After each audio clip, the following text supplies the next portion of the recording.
the live audience. It's for the people who view Correct. the live stream afterwards. Makes sense. Yeah, and then what I did, so for example, what I did last week, you asked me to cut out part of it.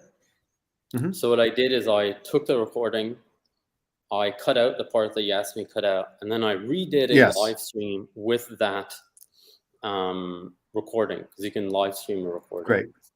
Which I've Fantastic. So, and again, it's the reason we had to do that is due to some of the various laws of the European Union and so on and so forth. We actually could not say the things that we said.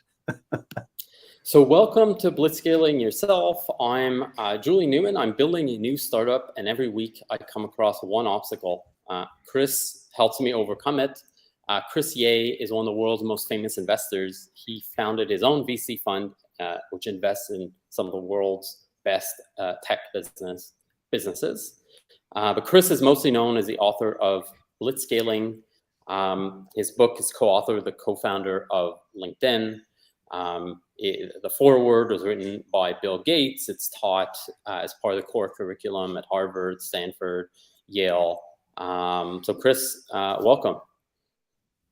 It's great to be here, Julien, and I'm so glad that the world is kind enough to only present you with one challenge per week. I tell you, it is not so kind with me. So what we're going to do here is prepare for our episode.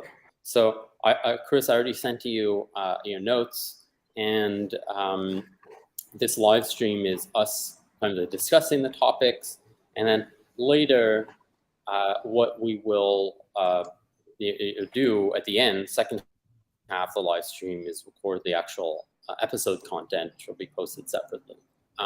So Chris, the question was around how to measure pricing, or how to do research on pricing.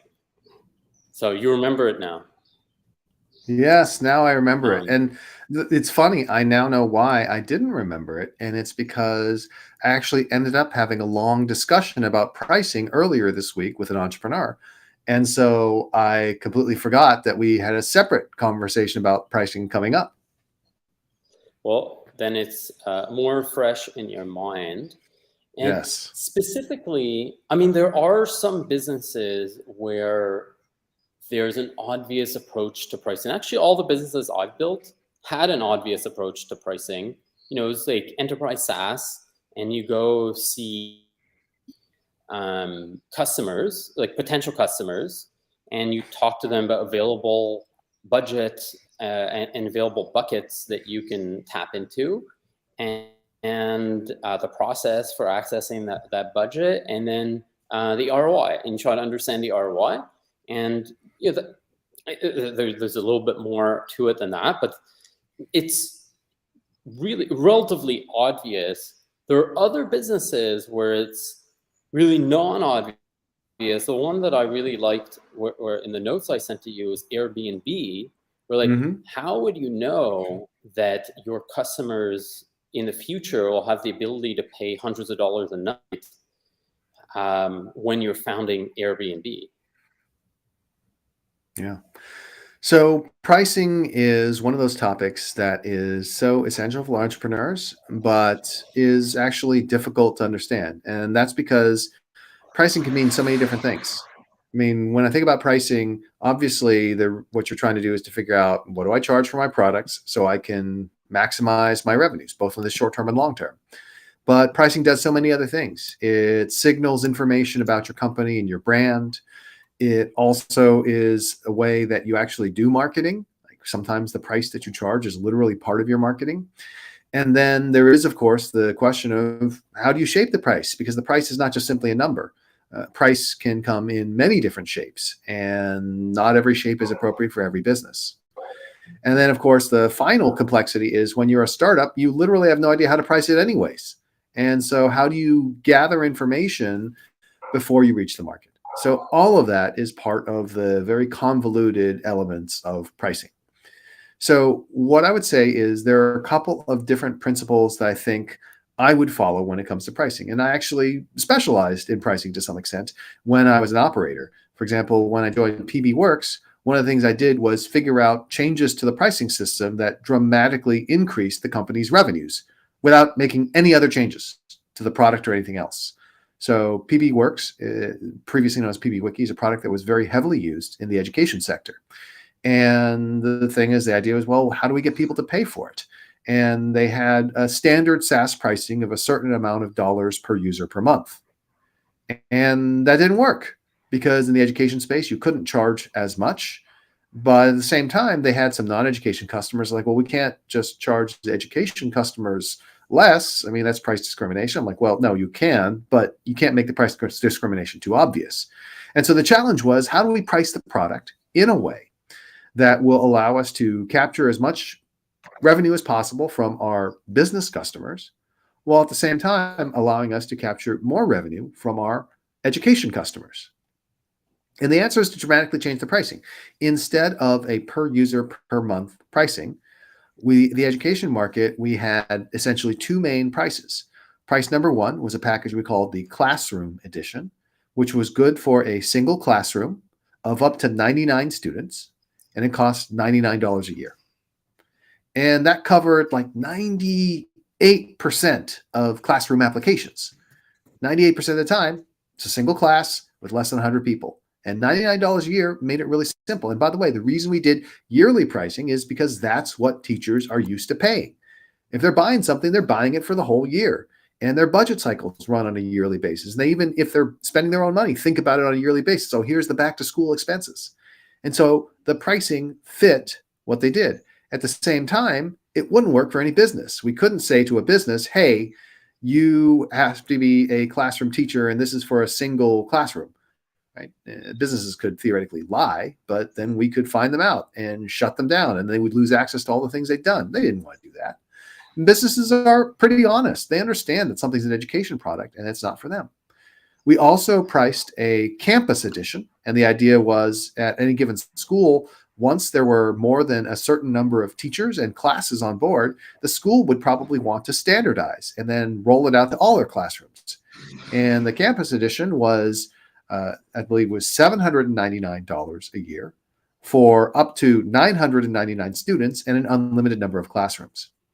And the idea was this would cover, 80 to 90% of schools and offer something that would be a great bargain once you had more than a couple of teachers using it. And these two changes were highly successful. They, I think, roughly quintupled the amount of education revenue that PBWorks was getting without any changes to the product or any changes to the other pricing. And that's a great example of the power of pricing if you figure out the right way to price.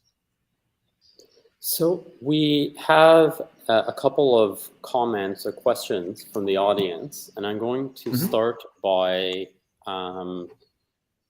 putting one on the screen. That's Serge, who says hi. So you can say hi back to Serge, I guess. Hi, Serge. It's good to hear from you. And Serge actually has a question, but before I ask his question, I wanted to riff off what you're saying and take in a slightly different direction, which is, what about when you are where I am in the process, which is I'm actually not in market. And the reason I care about pricing is actually maybe price is not actually the right term. It's like ability to pay or willingness to pay of the customers.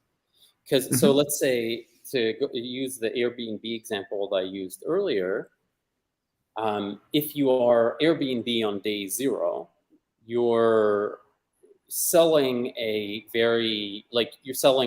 really cheap, kind of like just crash on someone's couch. But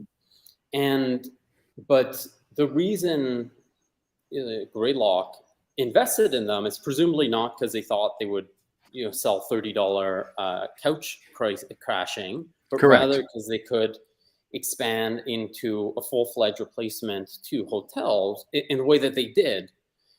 But how would you know that or understand at that stage, at the stage where Greylock invested, the willingness to pay and the future pricing of a product?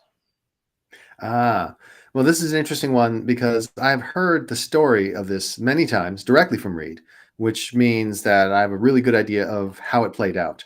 So, the interesting story behind the investment in Airbnb is that at the very earlier stage, because Greylock was the Series A lead investor, but the previous stage, people had tried to reach out to Reid on behalf of Airbnb, and he told them he wasn't interested. And the reason he told them he wasn't interested is the person who introduced them said it's couch surfing. And Reid was like, well, that's not really that interesting. I mean, how many people are actually willing to do that? And is that really a big enough market? And Series A rolled around, and a different person reached out to Reid and said, hey, you should really talk to these guys. The founders are amazing. He's like, yeah, I've heard about that. You know, it's that couch surfing application. They're like, no, it's not couch surfing. It's really eBay for space. It's a marketplace for any kind of space. And Reid's like, that's a different story. And so he agreed to meet with them. And I believe he met with them on a Sunday afternoon.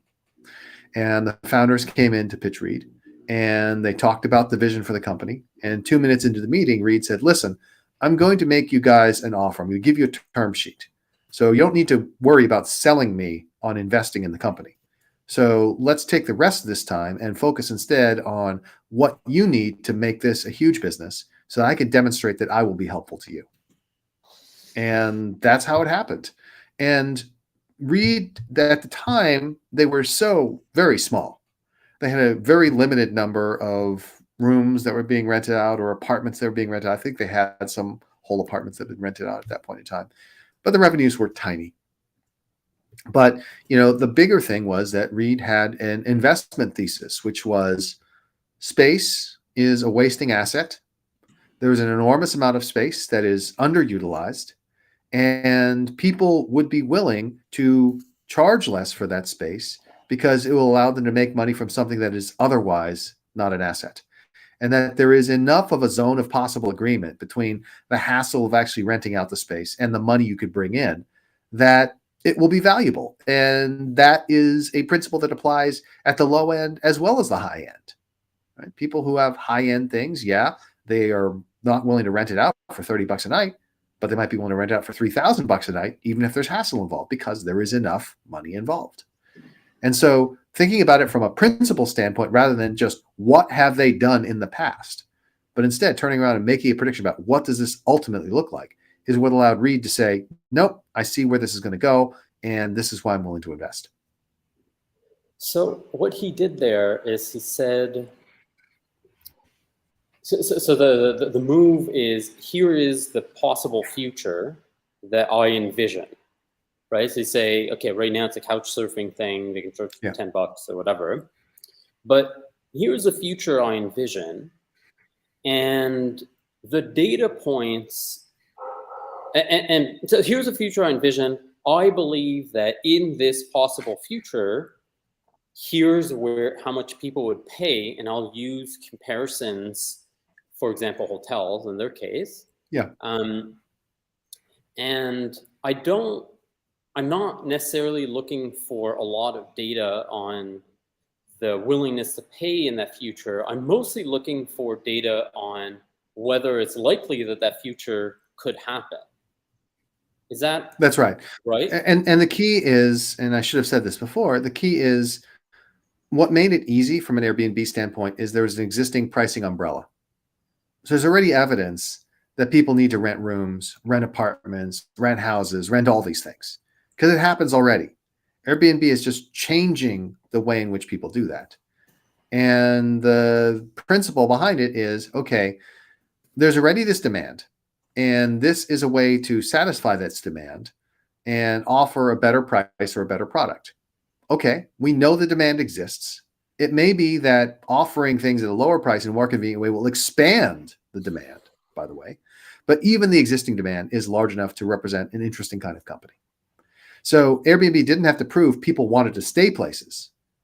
It had to prove that people were willing to stay in strangers' places and that those strangers would be able to make enough money off of it to justify it. And that's different than proving that people need a place to stay. If no hotels existed in the world, it'd be much more of a difficult sell to convince people to do Airbnb. So really what it was is hotels charge $300 a night. I believe Airbnb can also charge $300 a night. And uh, the all the existing data, so for example, the fact that they have hosts and the hosts charge money and blah, blah, is a is just data that they can become a hotel competitor. And then the only data required is the existing pricing umbrella for this adjacent offering. Correct. And is it possible? Is there a zone of possible agreement, to use the getting to yes negotiation term, between the willingness of the host to rent out their place and the willingness of the guest to meet their price? And the principle is not, oh, you know what? People will be willing to pay the same thing for a room on Airbnb as they are for a room at the Ritz-Carlton. No. The question is, would people be willing to pay enough for a luxury room from a stranger to convince that stranger to actually rent out that room? Because they don't have to match the Ritz-Carlton in price. In fact, they probably have to beat it in price by a certain amount, unclear what. But the question is, does the supply and demand curve intersect or not? And if it does, then the fact that we don't know exactly where it's going to intersect is okay. And what they're doing there, I think, is breaking down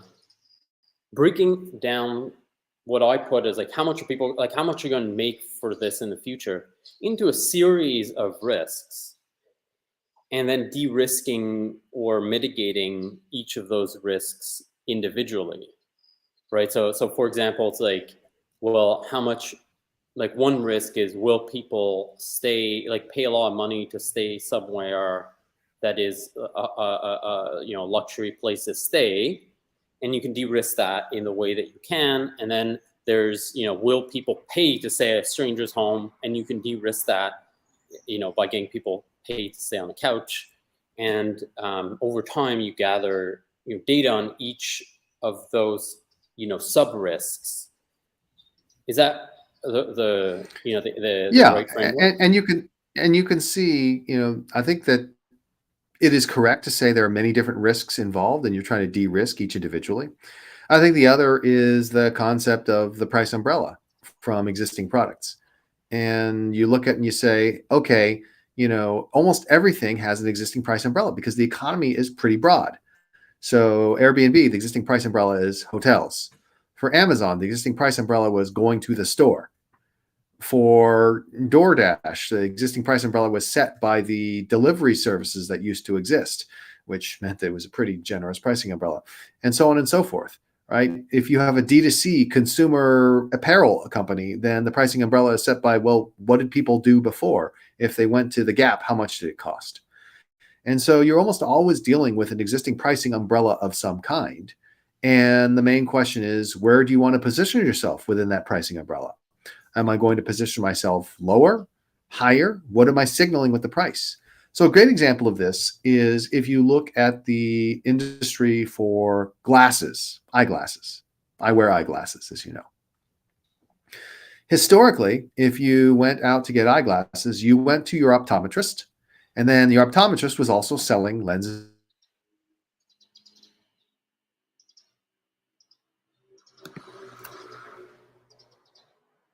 $100, $300, something like that.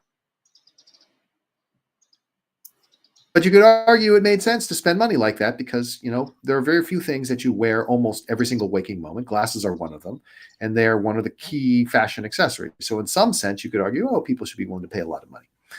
And people were generally willing to pay a lot of money. The main competition were the specialists, the category killers, if you will, lens crafters, probably being the most prominent one, where you could go in and you could get your glasses for, say, $200. You could also pay for the optometry as well. So this was the competition with the optometry, and the lens crafters would be a slightly lower price point, slightly less premium thing. It still cost $200, something like that, maybe $150. In the online world, the D2C world, there emerged two categories of competitors, the most famous of which is Warby Parker. And Warby Parker looked at glasses and said, wow, here's something that's really not that expensive to build, There's an entire company called SLR that essentially owns the industry and just racks up huge amounts of money because these glasses don't cost much to make. And we could deliver them directly, in fact, because what's the big thing to overcome? Oh, there's no optometrist to adjust the nose pieces when I get the glasses. Give me a break, right? And so Warby Parker said, okay, great. Well, what are we going to charge for these glasses? Now, the glasses themselves are dirt cheap, so they can pick almost any price. And the price point they picked was the $100 to $200 range. And their reasoning was, we want to charge significantly less than the incumbents, but we still want to charge enough so that people consider this a fashion purchase. This is something where the amount of money they're spending is a bit about how much they're treating themselves. And Warby Parker has been a very successful company. They design cool glasses. People like the brand. That works very well. I've never shopped at Warby Parker. Why? Because I'm a cheap bastard. And that is where the next entrant comes in. There is a company called Zenni Optical that basically says, we're going to sell these as cheap as is humanly possible. And so, of course, I found them and began purchasing glasses from them probably 15 years ago. And since then, every time I buy glasses, I bought from Zenni Optical because it is much less expensive. And the starting price of glasses is like $6.95. Now, it's not actually $6.95 because that is the lowest possible quality. It's the frame. It's not the frame that really is the thing, right? The frame, you can price at $6.95 and people are like, wow, $6.95, that's incredible. It's the lenses. And so if you want a super cheap pair of glasses, you can buy it with with plastic lenses with no special coatings, and it will be very cheap. But the thing is, if people are wearing glasses, they actually care about how they work because they're actually using them every single moment that they're awake. And so generally, when I buy glasses on Zenni Optical, they end up costing me $100 because I'm like, I need the higher index glass or polycarbonate, and I want the anti-reflective coating and the anti-stain coating, and I want the ability to have clip-on magnetic glasses and so on and so forth. And by the time I'm done, I haven't actually paid that much less than Warby Parker. I have paid less, but I haven't paid that much less.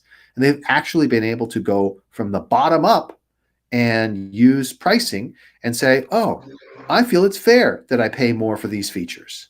And all of a sudden, they also have operated under the same pricing umbrella as Warby Parker. They took a different approach, but they've been able to attack a different segment of the market. And this is how pricing can work. All four of these different kinds of pricing still exist within the market for glasses, but the market has become much more segmented, and the people who are more appropriately served by the Warby Parkers and Zenni Opticals of the world have migrated in that direction. I want to get to Serge's question, but first, have you read Moby Dick? Yes. It's been a while, though. There's a great passage which hand stood out to me the first time I read it. In the first chapter, where essentially the book is he goes to sea and he takes a job on this boat, and he's explaining why he took a job, because he's a teacher, he has a normal job, and really his rationale is he just hates paying for things and he loves getting paid. And they have a really, really eloquent way of stating that. So I can't really quote it, but it's it stood out to me the second time I read it. Maybe because I'm cheap like you. Yes, exactly. And I suspect you don't actually wear glasses, but if you did, you would probably check out Zenni Optical. I'm going to put Serge's question here. So Serge submitted a question. So everyone will take this as an opportunity. If you're watching this recorded, we do these live streams every Friday at 7 p.m. Eastern, which is 4 p.m. Pacific. And if you just you join and add a question, then we will answer them. And then also you can ask your questions via Twitter, LinkedIn, or just by reaching out to Chris or I directly.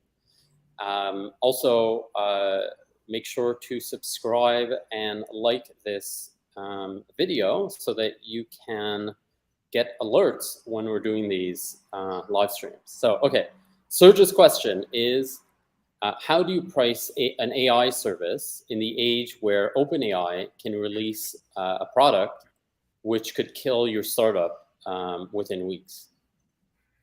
Well, this is absolutely fascinating. That's why I began chuckling when I saw the question, because as a matter of fact, I've been looking at AI companies, and one of the exercises we went through was we said, hey, pull a list of 15 random AI companies. Let's talk about them.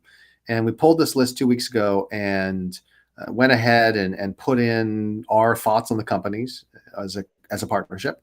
And then we came back and looked at them yesterday. And it had taken a while for us to congregate and get together to be able to look at it. And during that time, there were, I think, 15 companies we looked at.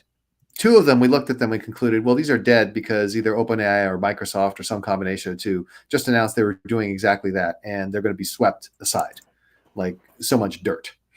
And that was 2 out of the 15, which were essentially, in the past 2 weeks, something has happened to cause them to become completely worthless. And there's nothing you can do with your pricing to counteract that, right? That is the bottom line. If your product is going to become offered for free, it is a feature of something else bigger, and it's offered by someone who has enough money to offer it for free, you're dead.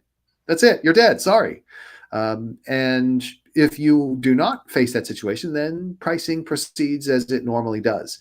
It may not seem fair that you could just be destroyed and cast aside. That's life. And the classic example is always impressed upon me because it happened early in my career is the original web browser was called Netscape Navigator. Netscape was the company that kicked off the dot-com boom. It went public and people were astonished that this company, which was 18 months old, could be worth $2 billion. That was crazy at the time.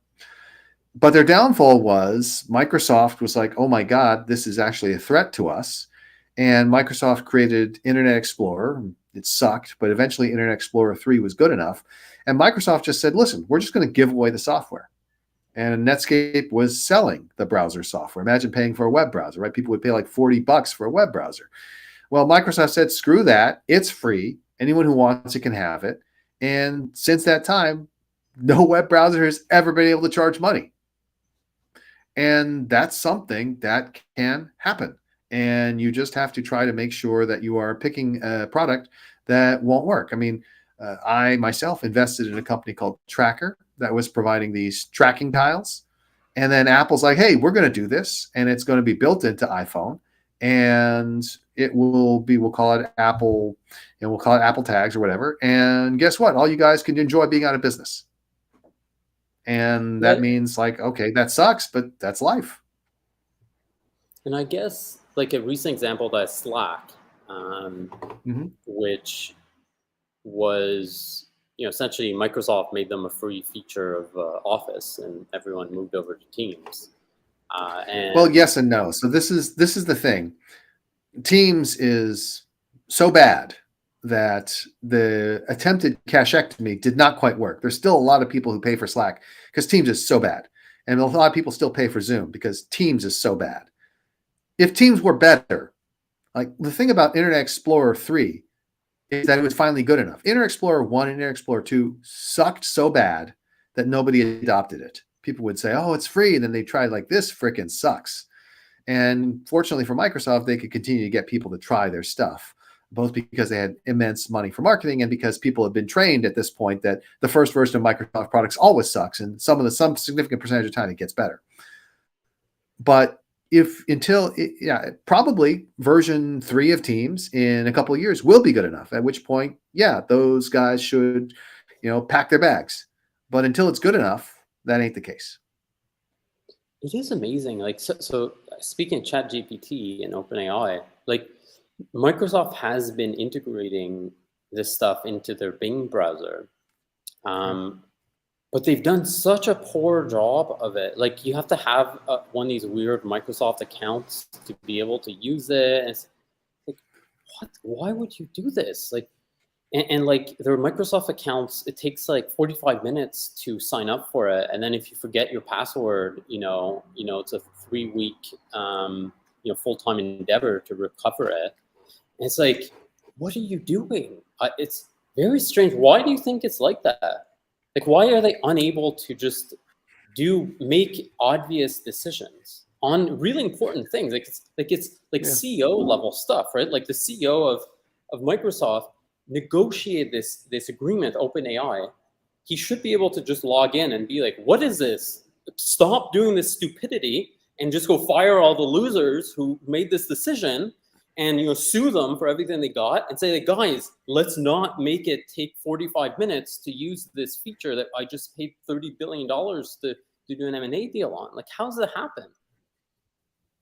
Well, what happens is you have the key is that in every large organization, people no longer feel the same sense of ownership. They feel a sense of ownership over their product. Somebody owns that Microsoft Accounts product, and they probably have political power within the organization. And they fight for it.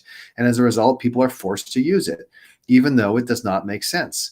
This is one of the reasons why startups exist, right? I tell people, I was just giving a talk this morning. I'm like, look, the larger an organization gets, the more of its productivity gets consumed in this kind of overhead and bullshit, which is in some sense a good thing, because otherwise there would be no reason for startups to exist.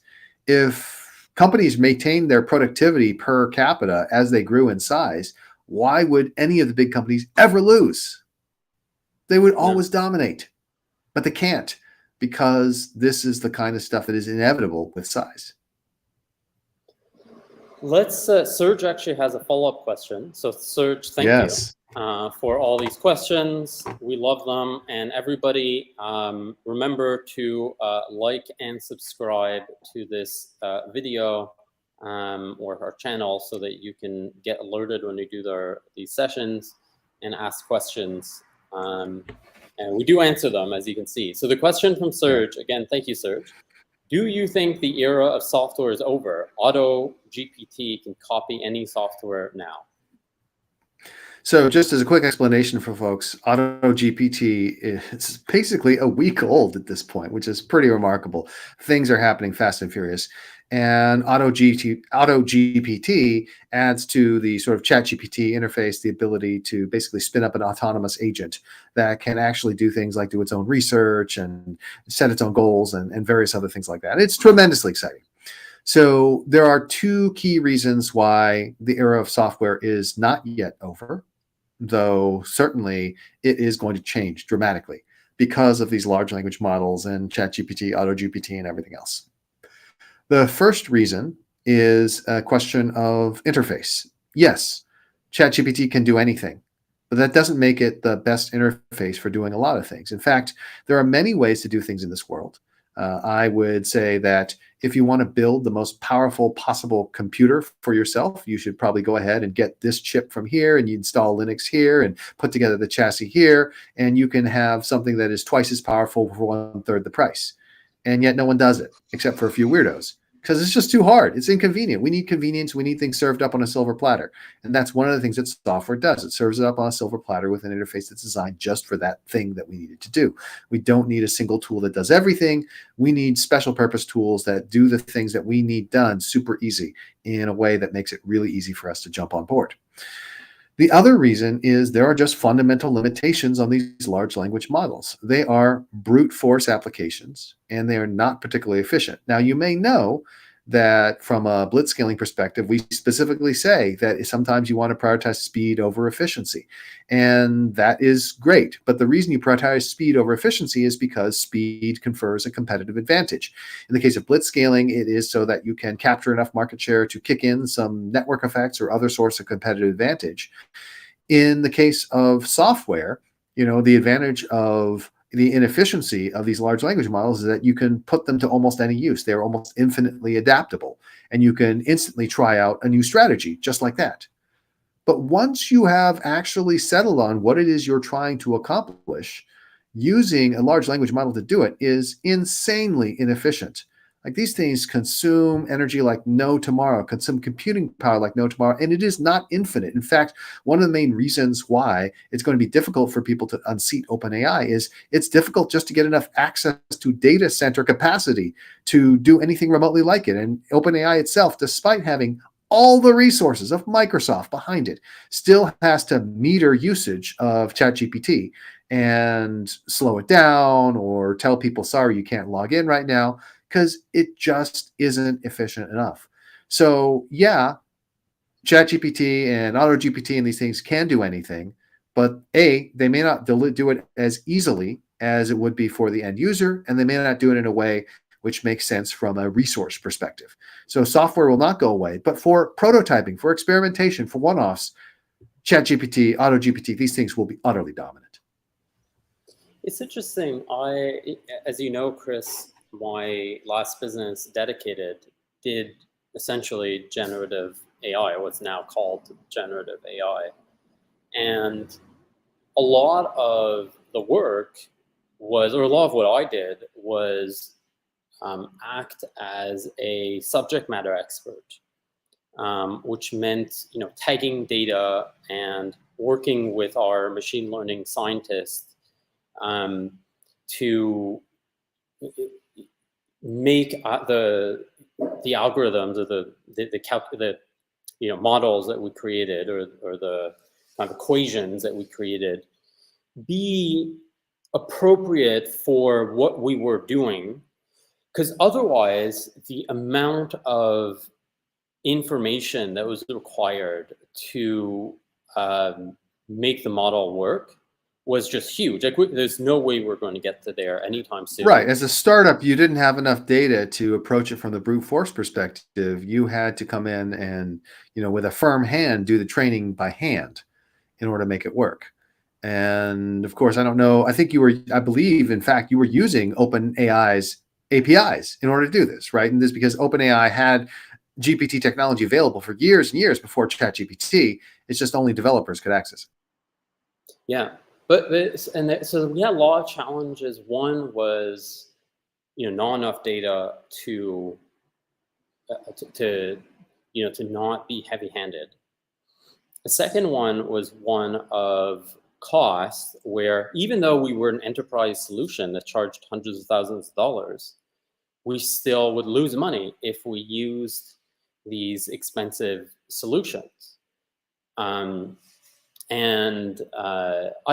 you think those, like the availability of data will never go away? That'll always be a thing, but the cost, like, what's the feeling in the VC ecosystem around the cost of computing?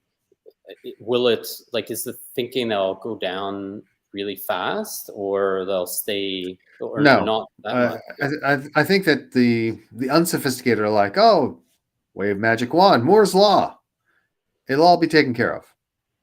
Okay, the first thing is it's getting very difficult to keep Moore's law going, and we keep having to redefine it in various ways to keep it going. It's not even a law; it's an observation that the late great Gordon Moore made, and it doesn't have to be like some sort of law of nature. It's only that we've been able to keep it going for a long time.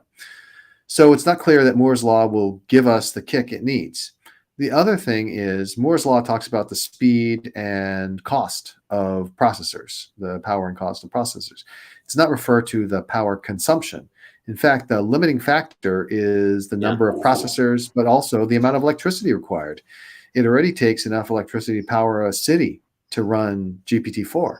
And future versions, even larger models, would consume even more power. This brute force approach is not efficient. And we are going to run out of power before we run out of ways to use this stuff. Interestingly, Quebec, which is a province of Canada that I'm from, is known for having a lot of electricity. So as a citizen, you get like a quota of essentially free electricity, and they've always like exported the Maine and whatever. And they've actually run out of electricity because of all these data centers. I think Finland had a similar situation. So they do, and it's like Quebec, it's not like a new thing. Like Quebec has always had a big aluminum industry, even though they don't produce bauxite, which is the raw because material. Of the power. The primary input is power. And by the way, I will just point out. I was just going to say, they have had these like electricity heavy industries in the past and have been able to support them without breaking a sweat. And this is just a totally different level. One of the things that people often fail to point out, I don't know why, because it should be pretty obvious, it's that, Sam Altman, who is the founder and CEO of OpenAI, brilliant guy, he has invested in a lot of different companies. And one of the companies he's been a big supporter of is nuclear fusion. And that's because He understands, perhaps more than anyone else, that the limiting factor is not the chips, it's the power. And if you are able to control a limitless power source, or an effectively limitless power source, it dramatically improves your ability to control the strategic asset of computing power, which is used to drive artificial intelligence. Yeah, that is interesting. Yeah, I think that's definitely true if you really get down to it. There's so many of these, broad, public policy type issues, which, AI is kind of becoming one, where, as you say, people do a lot of hand waving and very little understanding and thinking through the mechanics of what, actually happens. Like the one that's been in the news a lot is, inflation, right? People are like talking like money printing causes inflation. It's like, okay, yeah, but then like you can get a lot more granular than that and without making much of an effort, but people don't want to do that. That's right. Well, because they don't want to actually understand something. They're just making an argument. And they're just like, printing money causes inflation. Technically true. Not helpful, but technically true. But they don't want to actually help someone understand the situation. They just want to chant their magic spell and move on. So, okay, to get back to this topic here, the other example I have is this company Loyal, okay? And Loyal is a medicine for dogs. And what it does is that it enables your dog to live longer, or at least that's the claim. It isn't in the market yet. Yeah, it isn't in market yet. And so it's either like pills that are prescribed by a vet or an injection 3 times a year, and stuff like that. And I guess, how would you gather? So for me, right, like I understand that there's a pricing umbrella available where you say, okay, well, people pay for dog supplements this much. Yeah. And, whatever, you can, make some correlations there. And people do pay a lot of money for that type of stuff. But then it's like, this does seem like a, novel use case, meaning that I can see a world where people just it's like preventive medicine. It's like they're just not going to pay. They just don't care. Right. So it all depends on people seeing a specific result from purchase. So with something like Loyal, the reason it's going to have trouble succeeding is because it's not clear it actually works. If people believed it would actually work, it would be a blockbuster. And let me give you an example. So I know that there are a whole bunch of people in the gerontology field who go ahead and are like, hey, take this stuff and it will make you younger. And there's things like Niagen or NAD plus or what have you. These are things that the gerontology lab at MIT says, hey, these will help you make you feel younger. And some professor at MIT created a company that put these supplements together and is selling prescriptions, selling subscriptions to these supplements for like $50 to $100 a month. Now, if you told someone, I have this magic thing that will make you younger and it will cost you $100 a month and it would be guaranteed to work, everyone would sign up for it in an instant. But this, youthfulness supplement is not that successful. It's okay, not great. Why? Because people don't believe it works. They don't think it actually works. And it's hard to sell a longevity supplement because how are you going to know if it works? You may have to wait a long time for actual proof. Now contrast this with Ozempic, which is the diabetes drug that they have discovered also helps people lose weight. And there is so much demand for Ozempic that there is not enough of it to go around. Actual diabetes patients can't get a hold of it. They can't manufacture it fast enough. It comes from Novo Nordisk. I was speaking with someone from Novo Nordisk who told me, we have so much money because of Ozempic. We don't know what to do with it. And we are using some of it to help startups. And we just give them the money because we're not allowed to invest. We just give them the money because we think that what they're doing is cool. And we have so much money, we have to give it away. Otherwise, it looks bad. That's the power of something where it's like, yeah, this shit works. Everyone knows it works. The doctors all know it works. The celebrities know it works. We have all these examples of why it works. And because of that, people are getting Ozempic without the ability to pay, without the ability to get their insurance to pay for it, but they don't fucking care.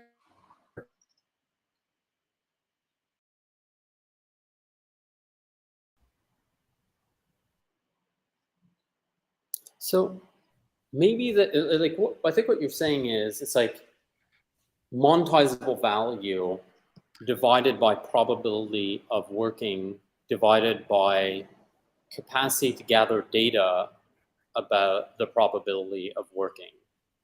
It gives you how much you can charge people. And There's right? probably even a more succinct way of putting it, which is that how much you can charge people is determined by people's willingness to pay. And their willingness to pay will be affected by a number of things, including your ability to be credible about the benefits, including how much they value the benefits, actually value them, not pay lip service to them, and just how quickly they're going to get the feedback loop that says this is going to work. And again, the reason why weight loss is so much a better thing to sell than longevity is you won't know whether longevity works until much later on. So people will correctly assume it's bullshit most of the time. Whereas weight loss, it's pretty apparent within a month or two whether it's working. So let's apply this to, let's say, studying at MIT, right? Mm-hmm. So if you study at MIT, the promise is that you will be able to get, a really great career, which presumably has like totally like uncapped value. Like at least some people would pay millions of dollars for that. Yeah, they don't charge millions of dollars. I mean some people do, donors and stuff like that, but most people don't. And the reason for that is that, so the reason why some people do is that the probability that an MIT degree can help you is pretty high, and there's like historical data to show you that it does. There's a century of data that says, yeah, this shit works. And right? If you were, because something like there's a new company called Minerva, a new university that has been created, and it is rethinking the concept of university. It's like elite instructors from the top universities, very small class, very small cohorts, and they travel around the world. And it's even better than university in some sense because you have a social group that's very elite. You're getting taught by the very best instructors, and you're traveling from place to place over the course of your years there, and you're getting to see the entire world as well. And, it's really cool. I think it's awesome. Has it become the world-beating company? Not yet. Why is that? Well, it's because you need that history, right? Maybe it'll work, but you only get one chance to do this. And do you really want to take your chance on something instead of something that works? So, and that's one of the interesting things. Something like college, which you can only do once, it raises the bar for certainty about it working, and it causes a greater degree of conservatism. So if you were running Minerva and you were trying to understand, so if let's say like I'm not running Minerva, I'm like at day 0, I'm like, I am going to fund Minerva, I'm going to found Minerva. I come see you, I say, Chris, I'm going to start this company Minerva. And you would say, okay, fine, I get the value, but like, are people actually going to pay for this? How would I think about that in a mature manner? Would it be something like, well, people are going to be very conservative. There are very few people who are going to want to do it up front. But as we build out the, the history, then we will be able, like more and more people will be willing to do it. And then over time, people will be willing to pay more and more? Or is that kind of like too long-tailed and insane? No, it's not too long-tailed and insane. However, what is the case is if I were making that argument, and I know the founder of Minerva, Ben Nelson, great guy, very successful entrepreneur. But if I were making the argument for it myself, I would have to tell my funders, listen, what we're trying to do is we're trying to change the entire educational system. And it's going to take us at least a decade, possibly more, to generate enough data and enough, superstar alumni to get people to say, yes, this is a better way. So if you invest with me, you got to be comfortable with the fact that it's going to take multiple decades for this to pay off. But if it does, it'll pay off in a huge way by fundamentally changing the way higher education is done.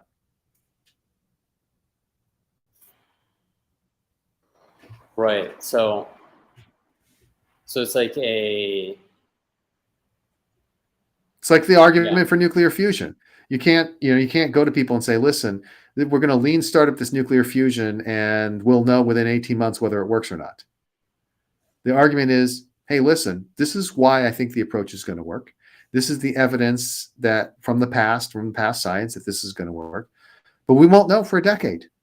But if this is the thing that works, it changes the world. So do you want to be on board with that or not? Okay, let's do the actual episode part. I'm going to use the Airbnb example and the Minerva example because I think they're good. Really useful, intriguing. And illustrative. So take a pause. So welcome Blitzscaling yourself. I'm Julien Newman, building a new startup, and every week I come across one obstacle. Chris helps me overcome it. Chris Ye is one of the world's most famous investors. He founded his own VC fund where he funds some of the best technology businesses in the world, but mostly Chris is known as the author of Blitzscaling, a book he co-authored with the founder of LinkedIn. The introduction is written by Bill Gates. It's part of the core curriculum at Harvard, Stanford, Yale. And welcome, Chris. Thank you so much, Julien. It's great to be here, and I'm looking forward to this discussion because we had a very robust pre-game discussion about this. So the question or the obstacle is like, how do I know if people are going to actually pay me money for what I build? Some businesses, it's obvious. So let's say a SaaS business, it's easier to do research on this. There are other businesses where it's much less clear and you need to have like the proper structure in your thinking. One of the examples that you have a lot of like exposure to is Airbnb. Tell us a bit about how Airbnb thought about their pricing and the willingness to pay their customers in the early days. Absolutely. So I cannot guarantee that this is exactly how they thought about it because I wasn't there in those early days, but this is more or less what I think happened. When it comes to Airbnb, the thing that people focus on is, oh my God, I can't believe you're going to let strangers stay in your house for money. Or alternately, oh my God, I can't believe you're going to sleep in a stranger's house. Aren't they going to kill you? And so that is the thing that gets all the attention around Airbnb. What does not get attention is the question of, well, how do the economics work? And the bottom line is you could look at Airbnb and say, if the consumer behavior actually plays out, then there is tremendous potential value we can create here. And the reason you could do that is because you could look at the evidence from an existing industry to understand that there was a significant price umbrella under which you could operate. And of course, what I'm speaking about is the hotel industry, where you have at all different price points evidence of one of the biggest industries in the world that people are willing to pay money to be able to stay somewhere, right? Whether it's a hotel or not. And guess what? Was Conrad Hilton, when he first set out, like world famous? No. You're like, what's this Hilton hotel? Is it run by a serial killer? Who knows? Let's give it a try, right? The Hilton hotel chain does not start off as a world famous hotel chain. It starts off as one guy creates a hotel. And so there is a way to get from unknown to known. There obviously is a way to go from one customer to a million customers. It's not guaranteed, but it's certainly possible. And so you can take a look at Airbnb and you can say, okay, there's a pricing umbrella established by the hotel industry. The fundamental model of Airbnb is there are assets that are not currently being used, the spare bedroom or the guest room or the guest house or what have you. And so the people are currently getting nothing for it. So if they're able to turn around and rent it out via Airbnb, and let's say this hotel room would go for $400 a night on a hotel like the Ritz-Carlton. And instead, you could get an equivalently nice place in someone's house or in someone's guest house for $200 a night. Would you be willing to try it? The answer is yes, because that's a lot of money. And then conversely, you could go to the person who owns the room and say, hey, are you going to be willing to go through the hassle of doing some laundry, redoing the sheets, redoing the towels for an extra $200 a night for something you currently get zero for? And the answer is, well, shoot, yes.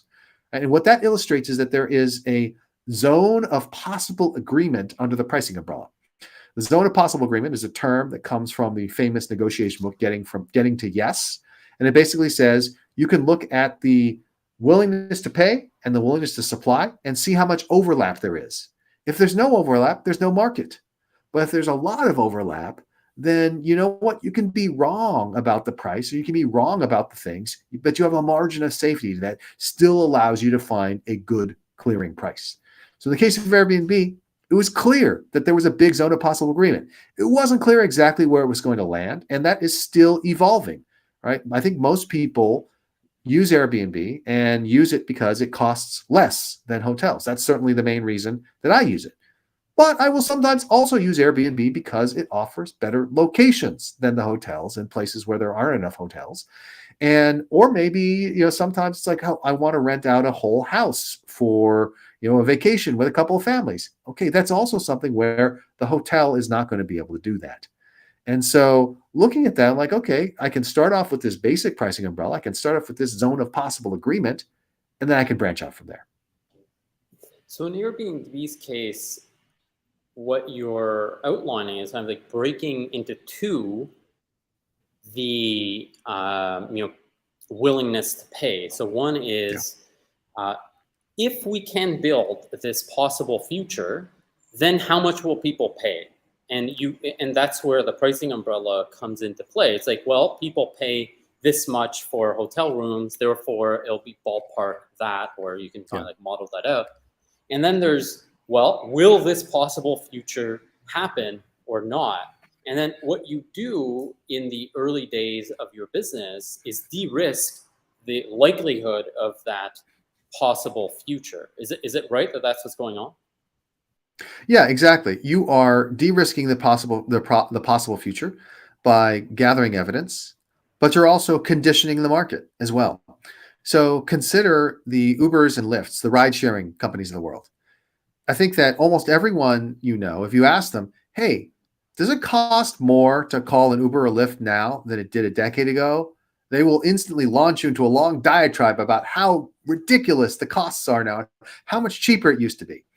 And your follow-up should be, and so do you use it less as a result? And that will result in an even longer diatribe saying, no, those sons of bitches, I have no alternative. And so what happened was in the early days, it's not a bait and switch. In the early days, they subsidized the cost of the rides. That was in order to get to critical mass of drivers and riders so that it would become the kind of utility that you could rely on. But the other thing that was happening is the market was being conditioned to say, this is normal. This is safe. You had to charge less in the early days in order to overcome the uncertainty. And people would say, I don't know if this is going to work, but damn, it's so much less expensive. I better give it a shot, right? I'm willing to take whatever vague risk there is because this is so cheap.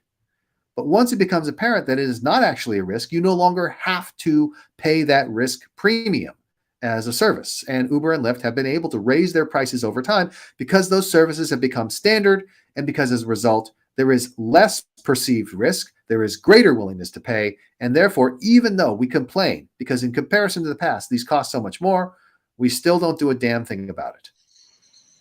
So there's another example I want us to look at, which is a company called Minerva University. I think you know their founder CEO. And can you kind of like unpack what's unique about their customers' willingness to pay and what that teaches us? So I love Minerva University. It's a brilliant concept. And what Ben Nelson, who is the founder CEO, basically said is higher education is broken. We have these super elite institutions like Harvard and Stanford and Yale and all these places that teach blitzscaling. And people value those incredibly highly. They are willing to pay an enormous amount to send their child to these schools. Some people are willing to pay an enormous amount to buy their children's way into these schools. And that's a reflection of this huge perceived value. And that huge perceived value is actually accurate because the network that the school provides is just tremendous. And there's been a bunch of studies that have been done showing that the value to a VC of investing in just companies founded by MIT grads and Stanford grads is actually huge. Like, this is going to deliver above average venture capital returns. So all that is completely rational. However, do not mistake that for saying the higher education market is rational. In fact, a tremendous amount of money goes into these immaculately manicured campuses and these fancy dorm rooms and all this kind of stuff that costs a huge amount of money. And we are increasingly seeing 2 administrators for every professor. It just goes nuts all the way along. And it's because you have this giant city that you essentially have to run, right? The university is teaching classes, but it's essentially its own city. And it has its own infrastructure and overhead and a result of that. Minerva says, you know what? What if we unbundled this? What if we gave you a world-class educational experience that we believe over time will deliver the reputational benefits of a Harvard or Stanford or Yale? And the way they do this is by bringing together a highly selected cohort of students who are then put up in basically luxury hotels all over the world. They go from city to city. So they're actually getting a better experience than college students because they're with a cohort of students, amazing people, but they're also getting to try new cities instead of, oh yeah, here we go. Let's go to Palo Alto again on Friday night. And so it's just so much better in many ways. They're getting exposure to the world. They're learning that way. And because higher education is so damn expensive, it actually makes sense. Like, Minerva is running a lower cost operation because you don't need the same level of administrative overhead. Why have a facilities team and a real estate team? Just rent rooms from a hotel or rent rooms from rent rooms from Airbnb, for that matter.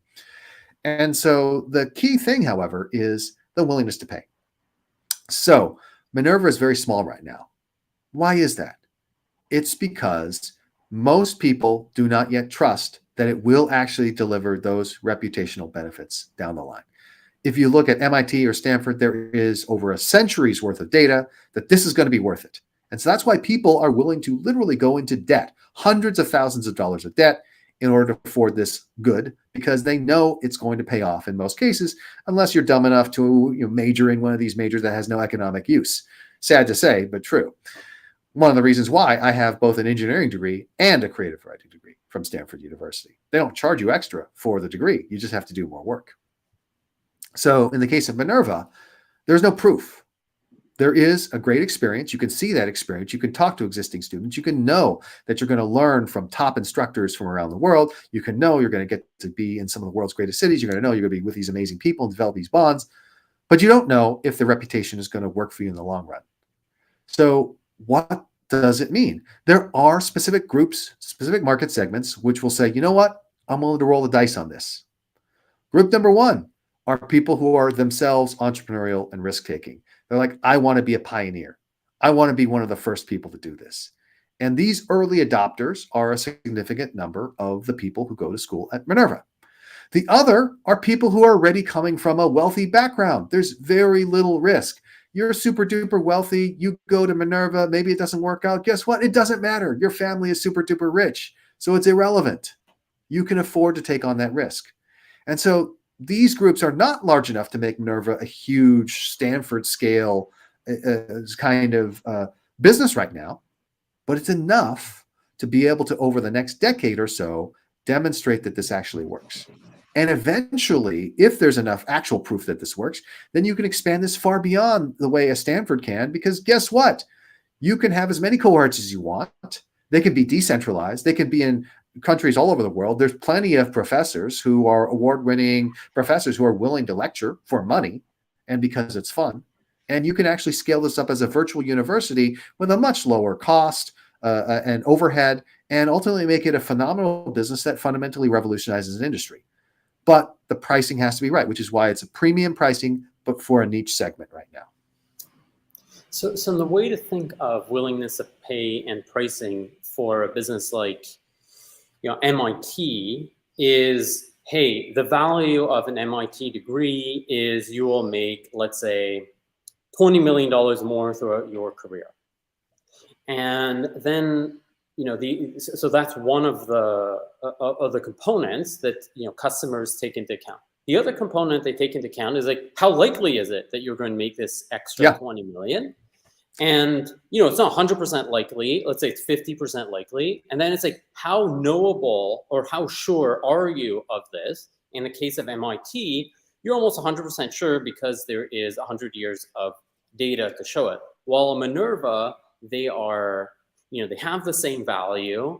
The likelihood, is, let's assume, about the same, but there's no data. So the customers, most customers will not be willing to pay that much, upfront, which means, you have to start with a smaller, group of people who are less risk averse and more value oriented. Right. And here's an interesting point. So you could, if you were Minerva, raise a colossal amount of money and subsidize, charge less money and get more students in. But that doesn't actually help you, right? Having more students doesn't necessarily prove anything. You need the proving over time. And so maybe in 5 years and 6 years, they may want to do that to scale up a little bit, but they probably don't need to, just because the increasing reputation of the university is allowing them to reach more and more segments. So why discount if you don't have to? Why mess with the economics if you don't have to? It should naturally grow over time. Right. So for Minerva, their thesis would be people are willing to pay ballpark the same as a Ivy League degree, so say 50K. And there's a small group of people who will do that, and we want our pricing to reflect that that premium value, and we want to recruit people who are not risk averse and are very value conscious. And that's not going to be a lot of people, but as we de-risk the value proposition, it'll become more and more, and then over time could be this really massive opportunity. And when you're pitching this to potential investors, I think what you were saying is you want to be upfront about that. It's not just investors, yourself. It's like, hey, look, it's going to take 10 years for this to become a business that can touch a lot of people, because there's a missing component, which is data generated over time, which we're going to try to accelerate, but that takes time. Absolutely.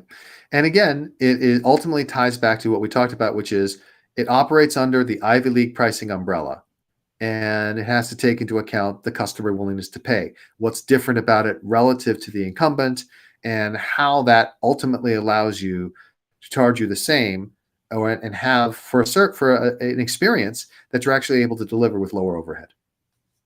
So let's just, as we wrap this up, just remind people or make the case to people of why it's important to think through willingness to pay of customers when you're at my level, which is, you don't have a business. And so why is it so important for me and for other entrepreneurs, at my stage, to have clarity of thought around, will people pay for this and how much will they pay? Yeah, so willingness to pay is the fundamental thing. You'll sometimes hear people say, make something people want. You'll hear people say, make a aspirin, not a vitamin. These are all just different ways to arrive at the notion of willingness to pay, because that's fundamental economics. Everything is supply and demand, willingness to pay meeting the willingness to supply, and where those lines intersect. And so when you're building a business, if you don't think about willingness to pay up front, you can end up putting yourself in a low willingness to pay business. And then it doesn't,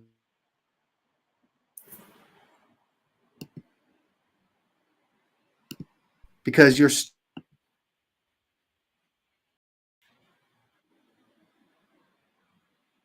So to do this, it's not just a question of somebody says on a survey they're willing to pay.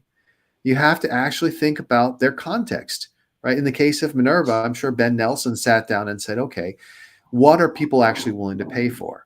And their insight is we can deliver the thing that they're willing to pay for, which is the reputation, brand, and opportunities. But at the same time, deliver a superior product because we can lower the overhead and make more money, and also deliver an experience that a significant segment of students will say is better than the traditional experience. And so having that hypothesis around willingness to pay then shapes your strategy. It shapes how you choose to build the product. It shapes your go-to-market. And having clarity of thought around that makes all these decisions so much easier because you can then refer back to willingness to pay and say, okay, is this allowing our willingness to pay hypothesis to be proven? Does this increase the consumer willingness to pay or not? And it just offers a powerful lens for making decisions and refining what you do. So everyone, if you've gotten to this point in our episodes because you found Chris super compelling, hopefully you found me compelling enough, obviously not as compelling as Chris. But what you need to do is like this video or subscribe so that you can get more of these. Chris, thank you for the time. Thank you to everyone who joined our live stream and asked questions on the live stream. Thank you to our team, Jeremy, Shlok, and Brendan, for setting everything up and making this possible. And Chris, I'll see you next week. Thank you so much, Julien. I think we All have right, a bunch. I was going to say, I want to answer some of the questions quickly. I want to answer the questions quickly, as I normally do, because the people on the stream were kind enough to do this. So, Sharad mentioned. Okay, which one do you want to call them out? You call them out. Yeah, I'll do the first one. I was just going to go in order. Let's just go in order. Well, let's start with. Okay, so then I'll start with Serge, and then we can get to Siraj. No. So Serge is, do they need a skyscraper? We need the money is just a joke. It's not actually a question. Okay, so let's start with Sharad. Yes. So here, Sharad says, but immigrants and their kids might be superior. The data shows this, right? So the thing is, immigrants and their kids are superior in terms of delivering academic performance, but that is not what a university cares about. What a university cares about is ultimately its own existence. And to do so, it needs successful alumni. One of the components of success is intelligence, hard work, drive, ambition. But another component of success is how rich you are already and what assets you already have. And so, you can choose two students, and one is an immigrant, and that person will get to success by working harder and being more intelligent. And the other person's father is a billionaire, and they're going to get to become hugely successful because they start off with every advantage in the world. To a university, on some level, both of them are fine. And in fact, the latter is probably better than the former because it increases the chances you can get the dad to shell out more money for buildings and things like that over time. And so the fact that immigrants and their kids are superior is irrelevant for the key thing that universities need to do. When I was at business school, I often had my classmates complain about, oh, the university isn't treating us right. Don't they understand we're their customer? And I told them, guys, you're not the customer, you're the product. Never forget, you are just the product. You are just a mechanism for producing future alumni and for attracting corporations to this campus. And so don't get it twisted what you are. You're the product. Sharad also mentioned, this is not a question, that Airbnb started with conventions, which is true. Airbnb started what they did because there was a design convention and they actually rented out airbeds in their apartment and made some money off of it. And people liked it, so they did that. And then they also did this at the Republican and Democratic national conventions because these are times when the hotels are overwhelmed and people need a place to stay. So that was a great initial market, but as they put it out, these conventions don't happen every day. And so they got great results when they were conventions. And during the other 95% of the days, they had terrible results. So that's why they had to figure things out over time. And when we're bringing this back, and thank you, Sharad, this is super helpful. Thank you for asking the questions, and please ask more if you have any. So I think to bring back to our model, Airbnb selling beds at conventions is a way of de-risking that people will pay in the future. So saying like, Correct. A, people will stay, B, people pay money to stay at strangers' home. So now you have additional data that tells you that in the future, people will pay Ritz-Carlton type prices, maybe. Yeah, that's right. And let me also then respond to Sharad's last question, because we're running low on time and he's been so good about asking these questions. And he notes, it's not really a question, it's just a note that kindergarten in New York City costs a few grand a month. In New Hampshire, it's about $1,000 a month. And the thing is, you are not paying for the kindergarten. What you're paying for is being located in New York City. And there's also another bit of value that comes from the fact that your children are at the kindergarten. They're probably not going to remember the people they went to kindergarten with, but you may develop relationships with the parents that you run into. Those parents who can afford several grand a month for kindergarten are people who are more likely to be useful to you in the future, right? I live in a ridiculously high cost place, Palo Alto, and it costs a lot of money for me to live here. I could probably retire in most other parts of the world, never work again. And yet I don't, because here in Palo Alto, I am merely what I would call upper middle class and possibly only middle class. But the value of being here is so high. The fact that yesterday, as I left a meeting and was walking out on the street, I happened to see another entrepreneur who recognized me and saw me and said hello, and then mentioned that he was going to be talking with his friend, who is another famous entrepreneur. Like, these kinds of serendipitous connections and the kind of target-rich environment that a wealthy place like this provides is worth it to me. And so as a result, exactly, Sherrod says, I met you because of being high income. Love you guys. This is, by the way, there are hacks to this. I always tell people, if you have ventures in your business card or your name, then all of a sudden everyone will treat you very differently. You start getting, unsolicited emails from private jet companies and everything like that. And I used to joke that, instead some people will join a country club. I preferred making angel investments, because even when I wrote a small check into a company, that made me a fellow investor with some of these other folks, and we would run into each other and we had a different relationship. And it didn't matter if they invested $1 million and I invested $10,000. We still had a different relationship. An interesting parallel. I've been leveraging our podcast to interview investors. Yes. Excellent. So I was talking through this. I was talking about this with Jeremy, our producer. And I was like, you can't think of that as being part of our product. Like, maybe it does add value. It doesn't matter. The point is, that's actually me extracting value from the project. And the way in which I'm extracting value is exactly what you said. Just usually my relationship with these investors is like, I'm trying to get something from them, and creates like a weird dynamic, while here they're trying to get something from me. So it just like changes the relationship, as you say. And another interesting thing or thing to note is, Chris, I really want one of these weeks, when I don't have something else pressing to talk through with you, to ask about how you think about location for founding a business today. Yes.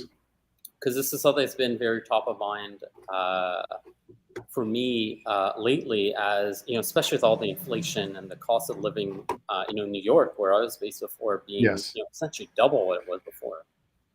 Yeah. So we can definitely talk about that. Consider that a preview of things to come, those of you who are still watching the live stream.